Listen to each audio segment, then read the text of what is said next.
Hello students, welcome to my channel physics by Subhash sir. आज हम standard 11 science chapter number 3 motion in a straight line start करने जा रहे हैं। तो सबसे पहले तो ये समझ लेते हैं मोशन मतलब क्या। When any object change its position with respect to another object we say that the object is in motion. अगर कोई एक ऑब्जेक्ट किसी दूसरे ऑब्जेक्ट के रिस्पेक्ट में टाइम के साथ अपनी पोजीशन चेंज कर रहा है तो हम ऐसा बोल सकते हैं कि ये ऑब्जेक्ट मोशन में है। मोशन डिफरेंट डिफरेंट टाइप्स की होती है। For example linear motion, rotational motion, vibrational motion etcetera. Students, आपको याद रखना है कि मोशन एक रिलेटिव प्रॉपर्टी है। मतलब कोई ऑब्जेक्ट कैसी मोशन कर रहा है वो ऑब्जर्वर किस कंडीशन में ऑब्जर्व कर रहा है उसके ऊपर डिपेंड करता है। सिंपल एग्जांपल देता हूं। लेट सपोज 3 कार है, car 1, car 2 and car 3। Now let suppose car 1 यहां से मोशन स्टार्ट कर रही है कार 3 की डायरेक्शन में। इस कार को जब कार 3 का ड्राइवर देखेगा तो उसको ऐसा दिखेगा कि कार 1 उसकी ओर आ रही है। जब इसी कार को कार 2 का ड्राइवर दिखेगा तो उसको ऐसा दिखेगा कि कार 1 उससे दूर जा रही है। मतलब इसके रिस्पेक्ट में वो कार पास आ रही है और इसके रिस्पेक्ट में वो कार दूर जा रही है। एक सेकेंड एग्जांपल देता हूं। लेट सपोज हम किसी रोड पे खड़े हैं। हमारे सामने से एक बस पास हो रही है। बस के अंदर कोई एक पर्सन बैठा हुआ है और उसके हाथ में एक बुक है जिसको हम ऑब्जर्व कर रहे हैं। हमें ऐसा दिखता है कि वो बुक मोशन में है, लेकिन उसी बुक को जब उस बस में बैठा कोई दूसरा पर्सन ऑब्जर्व करेगा तो उसको वो बुक स्टेशनरी दिखेगी। मतलब हम जब रोड पे खड़े हैं तो हमारे रिस्पेक्ट में वो बुक मोशन में है और बस में बैठे हुए किसी पर्सन के रिस्पेक्ट में वो स्टेशनरी है।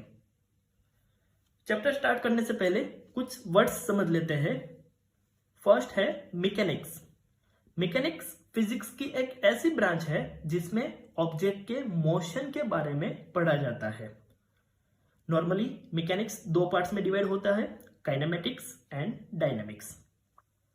फर्स्ट है काइनेमेटिक्स। काइनेमेटिक्स फिजिक्स की एक ऐसी ब्रांच है जिसमें सिर्फ और सिर्फ ऑब्जेक्ट की मोशन के बारे में पढ़ा जाता है। वो मोशन क्यों जनरेट हो रही है, जो ऑब्जेक्ट मोशन कर रहा है उसकी प्रॉपर्टी क्या है, उसके बारे में यहां पर नहीं पढ़ा जाता। स्टैंडर्ड 11 साइंस के chapter number 3 and chapter number 4 kinematics के है। सेकेंड है डायनामिक्स। ये फिजिक्स की ऐसी ब्रांच है जिसमें ऑब्जेक्ट की सिर्फ मोशन ही नहीं, वो मोशन के कॉजेज, जो ऑब्जेक्ट मोशन कर रहा है उसकी प्रॉपर्टीज के बारे में भी पढ़ा जाता है। स्टैंडर्ड 11 साइंस में chapter number 5 and chapter number 6 dynamics के हैं। स्टूडेंट्स, यहां पर हम जिस ऑब्जेक्ट के मोशन के बारे में बात कर रहे होंगे उस ऑब्जेक्ट को एज अ पार्टिकल कंसीडर करेंगे। तो अब ये भी समझ लेते हैं पार्टिकल क्या है। A particle is a point-like object endowed with mass. Particle एक छोटा सा पॉइंट जैसा ऑब्जेक्ट है जिसका कुछ मास होगा, लेकिन हर बार एक पॉइंट जैसा ऑब्जेक्ट ही हो ऐसा जरूरी नहीं है। If the distance between two objects is very large as compared to their dimensions, this object can be treated as particle. अगर कोई दो ऑब्जेक्ट जिसके बारे में हमें कंसिडरेशन करना है, उस दो ऑब्जेक्ट के बीच का डिस्टेंस उस ऑब्जेक्ट के डायमेंशन के कंपेयर में बहुत ही बड़ा हो तो ये दोनों ऑब्जेक्ट को हम एज अ पार्टिकल कंसीडर कर सकते हैं। For example, while calculating the gravitational force between the sun and the earth, both of them can be considered as particle. अगर हम अर्थ एंड सन के बीच का ग्रेविटेशनल फोर्स के बारे में बात कर रहे हो, हमें पता है कि अर्थ एंड सन के बीच का एवरेज डिस्टेंस है 1 एस्ट्रोनॉमिकल यूनिट, और ये 1 एस्ट्रोनॉमिकल यूनिट मतलब 1.49 इंटू 10⁻11 मीटर। ये जो सन एंड अर्थ के बीच का डिस्टेंस है वो सन एंड अर्थ के डायमेंशन के कंपेयर में बहुत ही बड़ा है। तो हम इस कंसिडरेशन में अर्थ एंड सन को पार्टिकल कंसिडर कर सकते हैं। अब हम ऑब्जेक्ट के पोजीशन को कैसे दिखाया जाए उसकी बात करेंगे।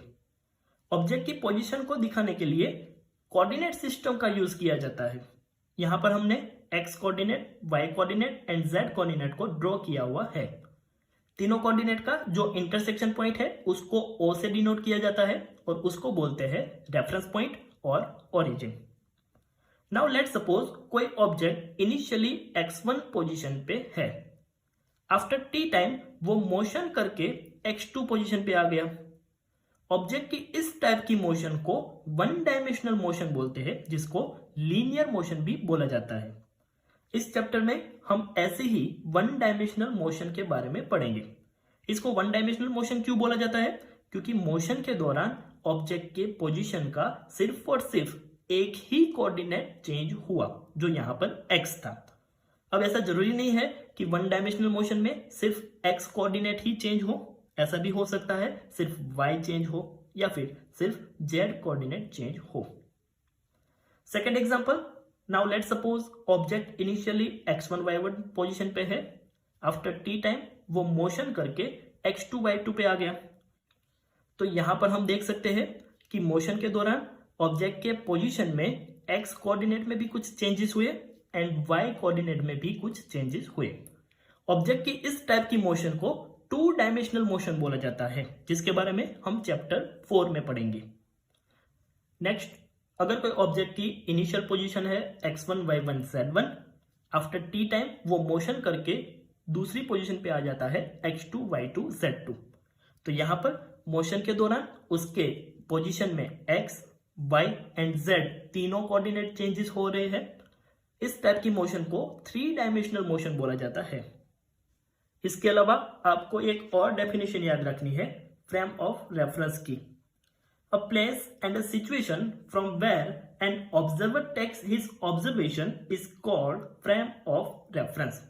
कोई ऑब्जर्वर कौन से प्लेस से कौन सी सिचुएशन में ऑब्जर्वेशन कर रहा है उसको फ्रेम ऑफ रेफरेंस बोलते हैं।